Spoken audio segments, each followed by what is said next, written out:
안녕하세요. 한국돈이다. 한량입니다. 자, 2026년 사적 이전 소득. 기초수급자는 다른 사람으로부터 사적으로, 개인적으로 돈을 지원받는 것 자체를 소득으로 보기 때문에 생계급여가 줄어들고 심하면 수급자를 탈락하기도 하죠. 관련된 질문들이 여러 가지 있습니다.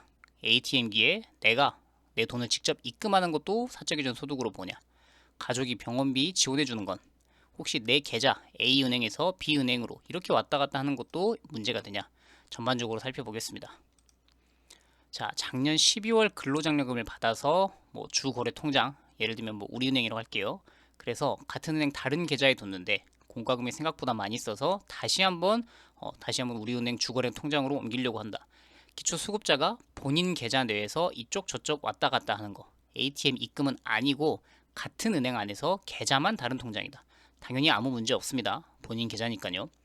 자, 사적 이전 소득의 정의. 타인으로부터 용돈, 생활비 등 현금, 금품을 지원받는 걸 사적 이전 소득이라고 합니다.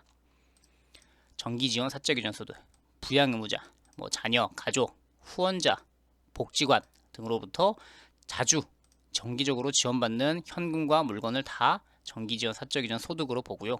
1년간을 관리합니다. 그래서 한번 소득이 측정되면 1년 후에나 삭제가 되죠. 소득 반영 비율 15%를 넘어갈 때부터 문제가 되니까 매월 받는 금액이요. 그래서 제가 기존 영상에서 2026년 받아도 되는 돈, 가족이든 지인이든 친구이든 1인 기준으로는 38만원까지 괜찮다고 알려드린 게 중위소득의 15%를 초과할 때 문제가 되거든요. 그래서 1인 가구 중위소득이 15%가 38만 4천원, 2인 가구다 62만 9천원, 수급자가 3인 가구다 80만 3천원, 4인 가구다 97만 4천원. 이 금액 이하로는 매달 지원받아도 됩니다. 자, 그런데 매달이 아니라 가끔씩 한 번, 이 매달이라는 건 1년에 6회 이상을 지원받았을 때를 말하거든요. 주는 사람 기준이 아니라 받는 수급자의 입장에서 형이 10만원, 뭐 누나가 10만원, 아버지가 10만원, 그렇게 해서 30만원, 이렇게 한도를 측정합니다. 근데 6회가 안 되더라도 받은 금액 자체가 크면 이때는 중위소득 50%가 넘어가면 이때는 소득으로 보는데 그 기준은 또 128만원, 209만원, 267만원 이렇게 됩니다. 그래서 매달 용돈 생활비를 지원받으려고 한다면 이 1인 가구는 38만원씩 받아도 문제가 없고요.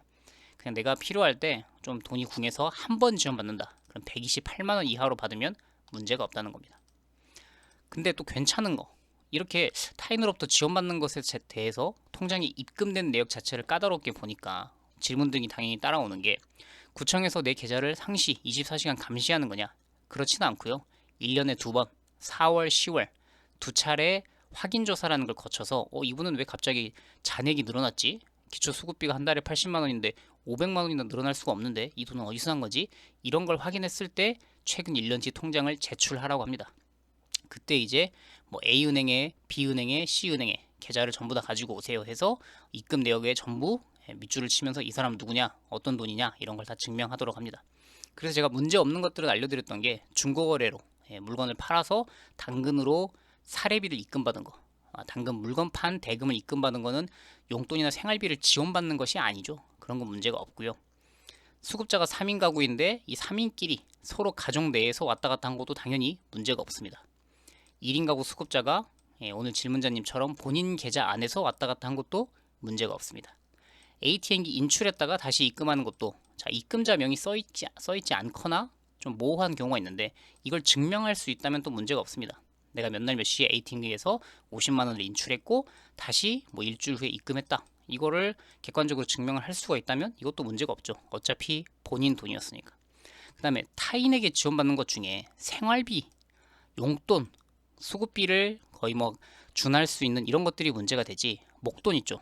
보증금, 의료비 이건 또 괜찮다고 되어 있습니다.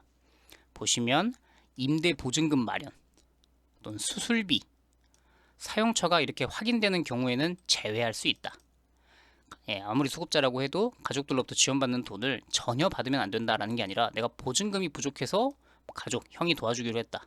수술비가 부족해서 뭐 며느리가 도와주기로 했다. 이런 거는 상관없다는 겁니다. 이제 이건 재산으로만 보기 때문에 수급자 재산 기준 9,900, 8,000, 7,700 이런 기본 재산액만 넘지 않으면 이것도 괜찮습니다. 자, 이제 모호한 것인데 종종 들어오는 질문이 내가 수급자 되기 전에 아는 지인에게 500만 원을 빌려줬었고 이걸 다시 돌려받기로 했다. 또는 내가 당장 돈이 급해서 누군가로부터 좀 빌리길 바란다. 그래서 이거는 객관적으로 보면은 내 돈이었으니까 돌려받는 거라고 주장할 수는 있지만 구청 입장에서 보자면 그 근거라고 할 수 있는 기록을 명확하게 입증할 수가 없죠.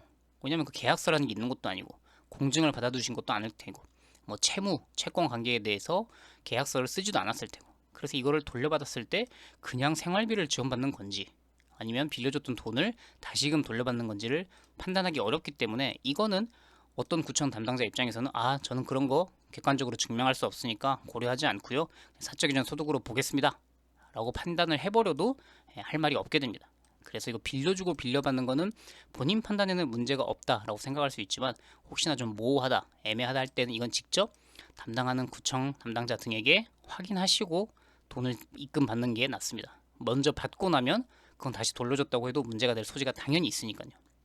오늘 100만 원을 입금 받고 안 되겠다 싶어서 내일 100만 원을 돌려줬지만 입금받은 내용만 가지고 까다롭게 구는 담당자들도 있다고 합니다. 그러니까 빌리고 돌려주고 하는 관계는 좀 조심하시는 게 좋을 것 같고요. 이렇게 해서 오늘은 사적 이전 소득, 내 돈을 내가 입금하는 거, 병원비 지원받는 건 된다, 내 계좌 안에서 이체하는 건 된다 등등을 설명해 드렸습니다. 또 다른 유용한 정보 있을 때 찾아오도록 할게요. 안녕히 계십시오.